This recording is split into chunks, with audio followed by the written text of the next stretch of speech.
सत्संग जी शब्द सार में आपका एक बार फिर से स्वागत है। कबीर दास जी से एक बार एक इंसान ने पूछ दिया कि महात्मा जी, आपके घर में इतना प्रेम कैसे है? इस प्रेम का राज बताइए। आपके घर में बहुत प्रेम है, आपके घर में बहुत मिलवर्तन है, तो इसका राज क्या है? तो महात्मा कबीर दास जी कहते हैं कि कल आना 12 बजे दिन को आपका जवाब मिल जाएगा। दूसरे दिन वो इंसान महात्मा कबीर दास जी के घर पे आए, बोले महाराज मैं आपके घर पे आया हूँ, कल का सवाल जो पूछा था उसका उत्तर दीजिए कि आपके घर में जो प्रेम है उसका राज क्या है, क्यों प्रेम है आपके घर में। तो 12 बजे दिन हो रहा था,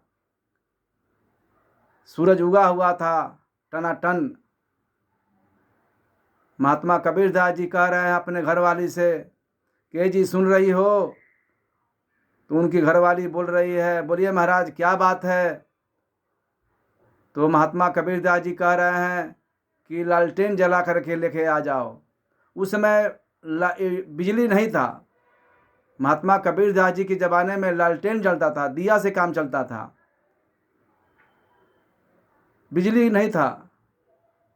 तो उन्होंने अपने घर वाली से कहा कि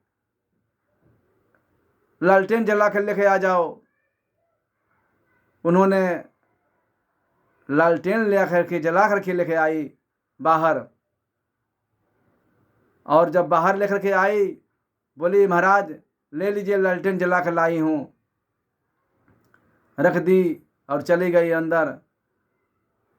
तब महात्मा कबीर दास जी कह रहे हैं, यही इंसान तुम्हें समझ में आया? बोले महाराज हमें समझ में नहीं आया अभी, ये लालटेन क्यों जलवा कर मंगाए हैं?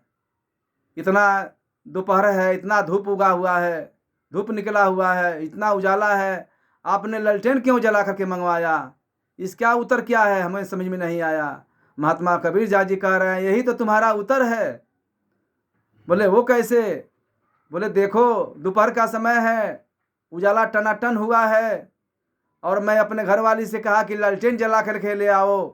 उन्होंने कभी तर्क वितर्क नहीं किया कि इतना धूप हुआ है, इतना धूप निकला हुआ है, इतना उजाला हुआ है, आप लालटेन क्यों जला करके मंगा रहे हैं? लालटेन की क्या ज़रूरत है? कभी तर्क वितर्क नहीं किया। जैसे मैंने आवाज़ लगाया वैसे ही उन्होंने ले करके रख दिया। यही प्रेम का राज है। जिस घर में तर्क वितर्क होता है किंतु परंतु होता है, उस घर में प्रेम नहीं होता है। आइए, उस महात्मा का बात जब इंसान ने सुने तो पैरों में गिर गए। बोले धन्य है महाराज, आपके परिवार धन्य है कि आपकी बात को समझ करके जीवन में उतार रहे हैं। आशीर्वाद दीजिए हमारे घर में भी ऐसा ही वातावरण हो, ऐसा ही प्यार हो, नम्रता हो, सहनशीलता हो, क्षमा हो, दया हो। ये दिव्य गुण सौंप दीजिए आशीर्वाद के द्वारा। हे परमात्मा, हे निरंकार प्रभु, हे महात्मा, आप ही दुनिया के मालिक हो, आप बख्श दो ताकि हमारे घर में भी मिलवर्तन का भाव आ जाए। तो साथ संगत जी, महात्मा कबीर दास जी ने ब्रह्म का ज्ञान दिया उस इंसान को, और अपने घर में वैसे ही दिव्य ज्योति लेकर के अपने घर में गए, और सहनशीलता के आधार पर घर में कोई भी बात होता रहे, लेकिन उन्होंने किंतु परंतु न करके अपने घर वालों को भी जोड़ दिया। घर में प्यार हो गया, नम्रता हो गया, सहनशीलता हो गया, घर में खुशियाँ ही खुशियाँ हो गई। यही महात्मा का दिव्य वाणी होता है, जो अपने दिव्य वाणी से औरों को भी शीतल करता है, औरों को भी निहाल करता है, औरों को भी उजाला में रखता है, औरों के घर में भी सुख बरसाता है। यही संतों की वाणी होती है। आइए इस रहस्य से अपने जीवन में भी खुशियाँ लाया जाए, अपने जीवन में भी बाहर लाया जाए, संतों की वाणी को सुना जाए, अपने जीवन को अपनाया जाए, अपने जीवन को सुधारा जाए। यही आधार है, यही सद्गुरु का कहना है।